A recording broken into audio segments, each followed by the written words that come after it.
Now, the sales negotiation process starts when the buyer puts pen to paper. This is a critical time because the success of the transaction is dependent on how the buyer, seller and real estate agent navigates the process. And to provide some insight on the topic, I'm now joined by real estate professionals Tanya Fourie and Jan van der Merwe. Tanya, Jan, welcome to All About Property. Thanks very much. Thanks for having us. Now, as I've just mentioned, the whole negotiation process really starts when the buyer has indicated that he wants to make an offer. What's your beliefs or thoughts around this? Look, Cornelius, I think you've got to strike when the iron's hot. When a buyer is involved in buying a property, they're obviously emotionally involved. So you want to make sure that you go through the process with them immediately. Don't waste time with them because there's lots to choose from in the market at the moment. Mm-hmm. So you don't want to lose that buyer. So I say get to him as quick as you can. Okay. And start the process. That's good advice. Yeah. Now, Jan, how can the buyer negotiate within reason? Or are there negotiation tactics that the buyer might sometimes follow that will cause the seller to just decline the offer outright? Yeah, I want to start off by just echoing on what you said earlier, but I want to take it a little bit back to the point where you actually list the property. That is actually where the negotiation starts. You might think it is weird to put it that way, but when you negotiate the correct price with the seller at the offset, or onset rather, you get the correct price to go to the market. So when the buyer comes to view the property and they view it at the correct price, it is so much easier to get them to agree. 100%. I don't know if you agree with that. Agree. But if a buyer do come and they do make an offer and the offer is far away from what the seller wants, I think that is where a negotiation period start or process start, and you need a very well equipped and well knowledged estate agent then to bring those two parties together. Let's say the buyer has now signed that offer. What happens next? What's the next steps? Look, once we've secured the offer from the buyer, we then start with our seller. So we will then make sure that we get in contact with the seller to sit down with them and then present that offer to the seller. So if there is anything in that offer, of course, that is not something that he's comfortable with, we would then go back to the buyer and then start the negotiations if necessary. So the point would be to go to the seller and present that offer to that seller. The seller can either accept, counter or decline that offer. Ideally, we don't want the seller to decline. We want him to enter into a negotiation process. Talk to us about that. Yeah, that is where a bit of skills comes in, and where you need to make the seller believe and understand that it's not an emotional thing, it is not a personal thing, it's a business transaction. Let's be honest about it.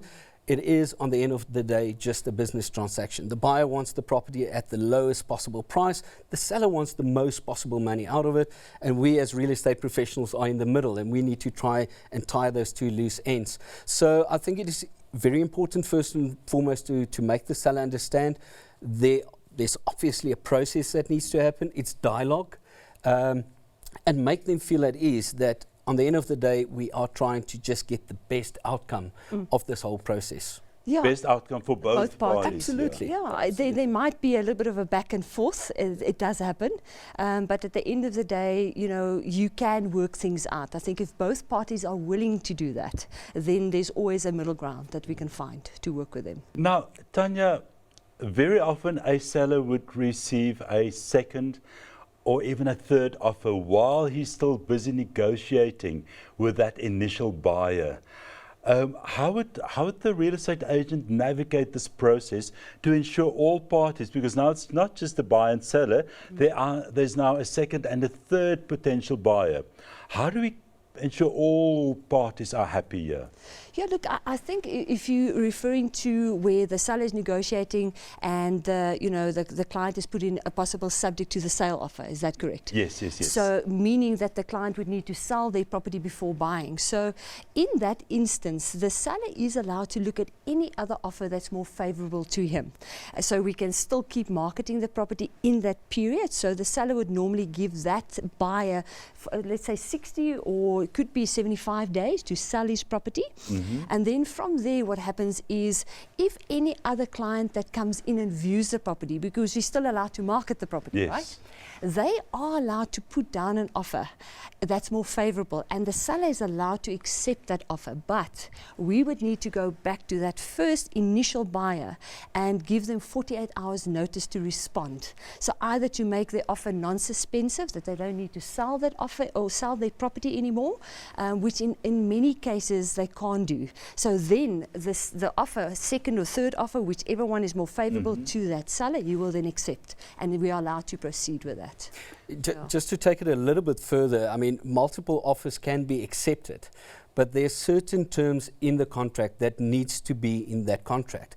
And that is, if the first offer gets cancelled or doesn't get a finance or suspensive conditions aren't met, then only can the second or third offer kick in. Okay. So the term that we normally use is subject to the suspensive conditions not being met or the cancellation of the preceding offer, then the second offer can kick in, and then you can proceed with a second or a third option.